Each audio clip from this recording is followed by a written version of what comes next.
Good morning, नमस्ते, सुप्रभात बच्चों। हिंदी व्याकरण की कक्षा में मैं विवेक मिश्रा एक बार फिर से आप सभी का स्वागत करता हूं। और आज हम अव्यय या अविकारी शब्द पढ़ेंगे।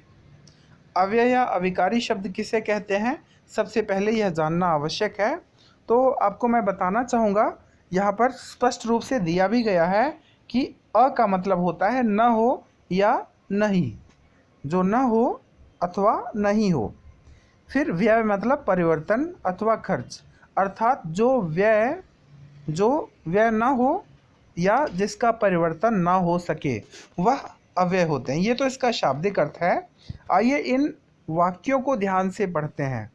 सुल्तान इधर से आए, श्यामा धीरे धीरे चलती है। शहजादी इधर से आई थी, राघव धीरे धीरे चलता है। उपर्युक्त वाक्यों में प्रयुक्त इधर और धीरे धीरे शब्द पर ध्यान दीजिए। ये ऐसे शब्द हैं जिनमें लिंग, वचन, काल आदि के कारण कोई परिवर्तन नहीं आया। और यही यहाँ पर शाब्दिक अर्थ लिख करके बताया भी गया है कि जिसमें कभी कोई परिवर्तन ना हो सके, जिसमें कर्ता, लिंग, वचन आदि के अनुसार कभी परिवर्तन ना हो, वह उसे जो है क्या कहते हैं, अव्यय कहते हैं।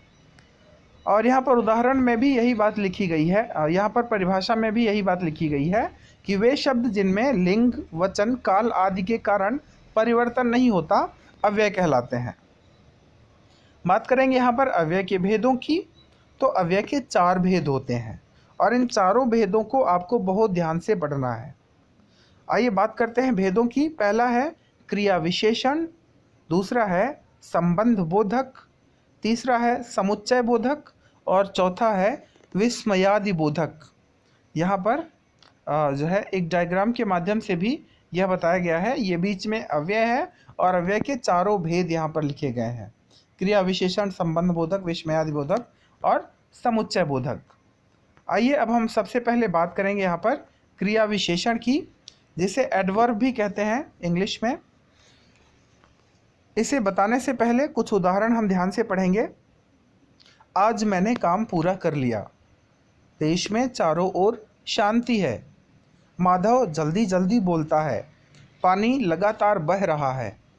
उपर्युक्त वाक्यों में आज, जल्दी जल्दी, चारों ओर, लगातार आदि ऐसे शब्द हैं जो क्रिया की विशेषता बता रहे हैं। क्रिया विशेषण का मतलब ही होता है कि जो शब्द क्रिया की विशेषता बताते हैं वो क्रिया विशेषण होते हैं। अब हम बात करेंगे यहाँ पर क्रिया विशेषण की परिभाषा की। क्रिया विशेषण की परिभाषा: क्रिया की विशेषता बताने वाले शब्दों को क्रिया विशेषण कहते हैं। जैसा कि नाम से ही स्पष्ट है, यहाँ पर क्रिया विशेषण अर्थात क्रिया की विशेषता बताने वाला। तो क्रिया की विशेषता बताने वाले शब्दों को क्रिया विशेषण कहते हैं। यहाँ पर जो आपने क्रिया देखा उदाहरण में, उनके जो भी विशेषण थे वही जो है यहाँ पर अव्यय हैं और उन्हें ही क्रिया विशेषण यहाँ पर बताया गया है। उदाहरण, इसके उदाहरण क्या है क्रिया विशेषण के? ठीक, दूर, अचानक, बीच बीच, जहाँ तहाँ, प्रतिदिन, विशेषकर, प्रायः, जरा, कितना, सच, इसलिए, अब, अभी, बाद, पीछे आदि। यहाँ पर सबसे ज़रूरी बात यह है, ध्यान रखने वाली बात यह है कि अव्यय जो भी हैं, अव्यय का अर्थ ही होता है जो व्यय ना हो, जो खर्च ना हो, जो परिवर्तित ना हो सके, उन्हें ही अव्यय कहते हैं। तो ध्यान रखेंगे कि ये जो भी शब्द हैं इनका कभी भी लिंग, वचन, काल के अनुसार परिवर्तन नहीं होगा। ठीक है। आइए बात करते हैं यहाँ पर क्रिया विशेषण के भेदों की। क्रिया विशेषण के 4 भेद होते हैं। क्रिया विशेषण 4 प्रकार के होते हैं: रीतिवाचक, परिमाणवाचक, कालवाचक और स्थानवाचक। रीतिवाचक क्रिया विशेषण कौन से होते हैं? रीतिवाचक क्रिया विशेषण का शाब्दिक अर्थ है ढंग अथवा तरीका, मेथड। निम्नलिखित वाक्यों को ध्यान से पढ़िए, परीक्षा में जल्दी जल्दी लिखना पड़ता है। सुंदरम धीरे धीरे बोलता है। बिल्ली चुपके चुपके आ रही है। अचानक बिजली चमकने लगी। उपर्युक्त वाक्यों में आए रंगीन शब्द वाक्य में होने वाली क्रिया के होने का ढंग अथवा तरीका बता रहे हैं कि क्रिया कैसी हो रही है। क्रिया विशेषण पढ़ रहे हैं हम, तो क्रिया विशेषण पढ़ते समय आप ध्यान रखेंगे कि क्रियाओं की विशेषता यहाँ पर बताई जानी चाहिए। अब बात करेंगे कि वे शब्द जो क्रिया के होने का ढंग बताते हैं उन्हें रीतिवाचक क्रिया विशेषण कहते हैं।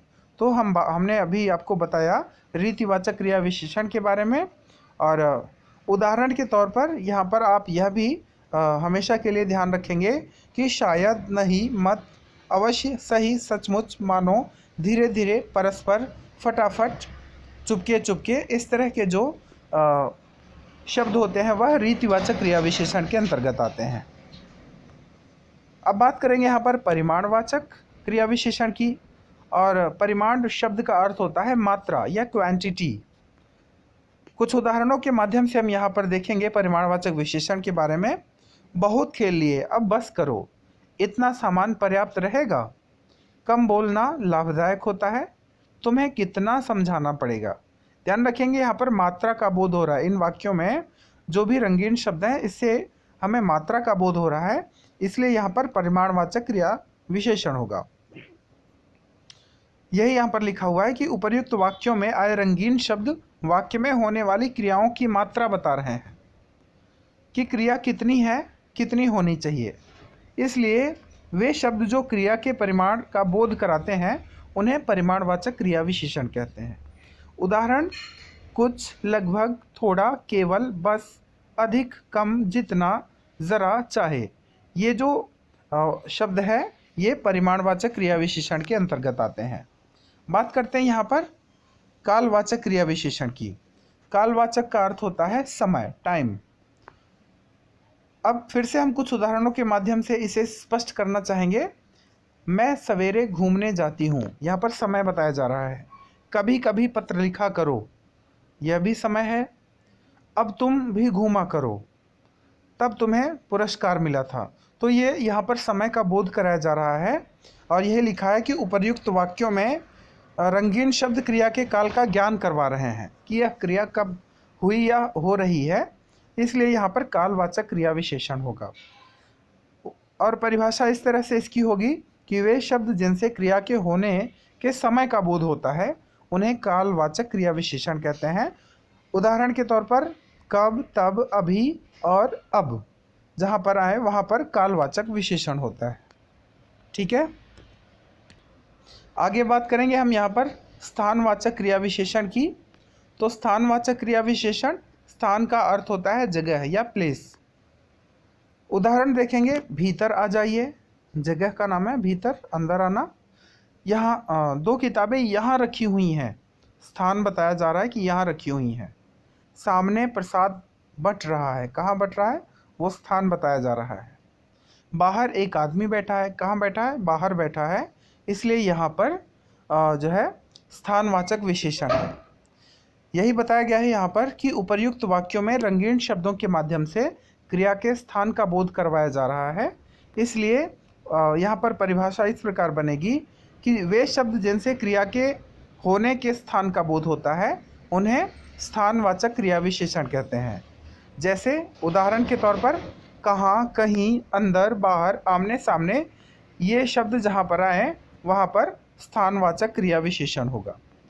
यह भी जानो के अंतर्गत यहाँ पर बताया गया है कि क्रिया विशेषण और विशेषण में क्या अंतर होता है। तो क्रिया विशेषण, कुछ शब्द ऐसे होते हैं जो क्रिया विशेषण और विशेषण दोनों ही रूपों में प्रयुक्त होते हैं, दोनों तरह से इनका प्रयोग किया जाता है। याद रखिए, ऐसे शब्दों का प्रयोग जब किसी संज्ञा अथवा सर्वनाम शब्द की विशेषता प्रकट करता है तो वह विशेषण कहलाता है, और जब वह शब्द क्रिया की विशेषता बताता है तो वह क्रिया विशेषण कहलाता है। जैसे सोमेश अच्छा लड़का है, लड़का संज्ञा है, अच्छा विशेषण है। वह अच्छा लिखता है, लिखता यहाँ पर क्रिया है और अच्छा क्रिया विशेषण है। चूँकि जो लिखना है वह क्रिया है और उसका जो विशेषण है वह क्या है, अच्छा, इसलिए यह क्रिया विशेषण है। तो आशा करता हूँ कि ये जो वाच्य चैप्टर है यह आपको बहुत अच्छी तरह से समझ में आया होगा, और इससे संबंधित जो भी जानकारी अभी मेरे द्वारा आपको दी गई ये आपको अच्छी तरह से समझ में आई होगी। ठीक है, धन्यवाद। आपका दिन शुभ और मंगलमय हो।